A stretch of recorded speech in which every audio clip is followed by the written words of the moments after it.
അപ്പോൾ ജോലിയൊക്കെ കഴിഞ്ഞ് വന്നതിന് ശേഷം വീടൊക്കെ ഒന്ന് അടിച്ച് വാരി തുടയ്ക്കാമെന്ന് വിചാരിച്ചതാണേ. ഐഷുമോൾ അവിടെ ഇരിക്കുന്നുണ്ട്, കട്ടിലിൻ്റെ മുകളിൽ കയറി ഇരിക്കുക കേട്ടോ. ഞാൻ അടിച്ച് തുടയ്ക്കുന്നതുകൊണ്ട് അവൾ അടങ്ങിയിരിക്കുവാണ്. പിന്നെ ഒരു പാത്രം നിറച്ച് വെള്ളം ഞാൻ തണുപ്പിക്കാൻ വേണ്ടി വെച്ചു. ഭയങ്കര ചൂടാണ് കേട്ടോ.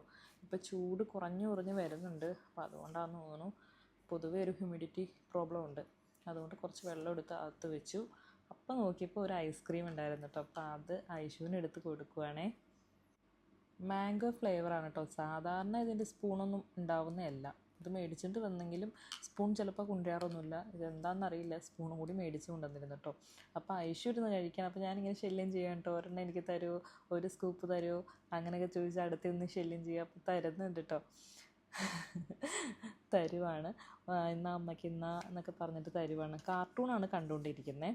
ഞാനാണെങ്കിൽ മൊബൈലിൽ ഇങ്ങനെ എന്തെങ്കിലുമൊക്കെ പണിയെടുക്കുമ്പോൾ മൊബൈലിൽ ഇങ്ങനെ എന്തെങ്കിലുമൊക്കെ പാട്ടോ എന്തെങ്കിലുമൊക്കെ വെക്കും കേട്ടോ. ഇന്നിപ്പോൾ അയ്യപ്പ ഭക്തിഗാനമാണ് വെച്ചിട്ടുള്ളത്. സാധാരണ അങ്ങനെ വെക്കുന്നതല്ല, പക്ഷേ ഇന്ന് അങ്ങനെ തോന്നി, ഞാനതാണ് വെച്ചിട്ടുള്ളത്.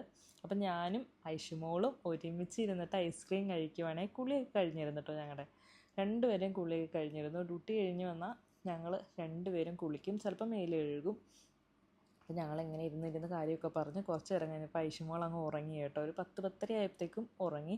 അപ്പോൾ എനിക്ക് ഒറ്റയ്ക്ക് ഇരുന്ന് കഴിഞ്ഞപ്പോൾ എനിക്ക് ബോറടിച്ചപ്പോൾ ഞാൻ ചെറുതായിട്ടൊരു ചിപ്സൊക്കെ കഴിച്ചു. അപ്പോഴും എനിക്ക് വിശപ്പ് മാറിയില്ല. അപ്പോൾ കുറച്ച് നേരം കൂടി കഴിഞ്ഞപ്പോൾ ഞാൻ ചോറെടുത്ത് കഴിച്ചു. അപ്പോൾ അത്രയേ ഉള്ളൂ.